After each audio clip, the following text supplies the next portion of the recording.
للہ رب العالمین و بنستعین علی امور الدنیا والدین والصلاة والسلام علی اشرف المرسلین نبینا محمد صلی اللہ علیہ وسلم وعلی آلہ وصحابہ والتابعین ومن تبعهم بإحسان إلى يوم الدين أما بعد. قال الله تعالى في القرآن المجيد والفرقان الحميد: فأعوذ بالله من الشيطان الرجيم بسم الله الرحمن الرحيم وأقيم الصلاة لذكري. أما بعد، البلاغ چینل کے دینیات پروگرام میں آپ سب کا تہ دل سے استقبال کرتی ہوں. السلام علیکم ورحمۃ اللہ وبرکاتہ. عزیز سامعات، آج ہم نماز کی اہمیت کو مختصر سا جاننے کی کوشش کریں گے. نماز ارکان اسلام میں سے دوسرا اور اہم رکن ہے. دین اسلام میں نماز کی اہمیت کو ستون یعنی پلر کے معنی کہا گیا ہے، جیسا کہ اللہ کے رسول صلی اللہ علیہ وسلم فرماتے ہیں: الصلاۃ عماد الدین، نماز دین کا ستون ہے. جس طرح ستون کے بغیر عمارت کا ٹھہرنا ناممکن ہے، اسی طرح نماز کے قیام کے بغیر بندے کا دین پر صحیح رہنا ناممکن ہے. شریعت اسلامیہ کے اندر نماز کی بڑی اہمیت ہے. نماز ہی وہ عبادت ہے جو ایک بندہ مسلمان ہونے پر سب سے پہلے فرض ہوتی ہے. نماز ہی وہ عبادت ہے جو کسی بھی حال میں معاف نہیں، چاہے سفر میں ہو یا صحت مندی کے حالات میں ہو یا بیماری میں ہو یا جنگ کی حالات میں ہو یا امن کی حالات میں ہو، وضو کے لیے پانی میسر ہو یا نہ ہو، کسی بھی صورت میں نماز سے چھٹکارا نہیں. زندگی کے آخری سانس تک برابر اس عبادت کو انجام دیتے رہنا ہے.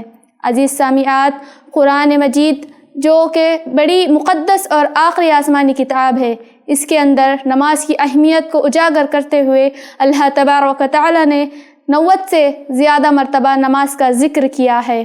نماز کی اہمیت کے پیش نظر اس عظیم عبادت کو اللہ سبحانہ و تعالی نے پیارے رسول صلی اللہ علیہ وسلم کو معراج کے موقع پر 7 آسمانوں کے اوپر بلا کے تحفے کے طور پر عطا کیا. نماز کی اہمیت کو اگر جاننا ہو تو پیارے رسول صلی اللہ علیہ وسلم کی زندگی کے آخری لمحات کو پڑھ کر دیکھیے. زندگی کے آخری ایام میں بیماری کی وجہ سے آپ اتنے کمزور ہیں کہ سیدھے کھڑے ہونے کی بھی طاقت نہیں ہے، لیکن اس کے باوجود وہ صحابہ اکرام رضی اللہ تعالیٰ عنہ کے کندھوں کا سہارا لیتے ہوئے نماز کے لیے مسجد تشریف لائے. ان تمام باتوں کے علاوہ نماز کی اہمیت کے لیے صرف یہی ایک بات کافی ہے کہ آپ نے آپ کی امت کو آخری وصیت جو کی وہ نماز ہی کے متعلق تھی.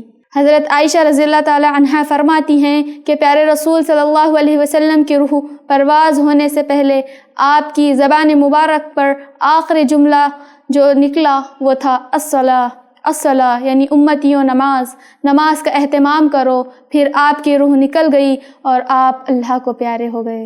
انا للہ و انا الیہ راجعون. عزیز سامعات، آج ہم تمام پیارے رسول صلی اللہ علیہ وسلم کی محبت کا دام تو برتتے ہیں. ذرا ٹھنڈے دماغ سے سوچ کر دیکھیے کہ آپ صلی اللہ علیہ وسلم کی آخری وصیت پر ہم کہاں تک عمل کر رہے ہیں. یقیناً ہمارا جواب یہی ہوگا کہ ہم آپ کی آخری وصیت پر مکمل طریقے سے عمل نہیں کر رہے ہیں. اسی لیے آج ضرورت اس بات کی ہے کہ ہم نماز کی فکر کریں اور برابر اس کا اہتمام کرتے رہیں.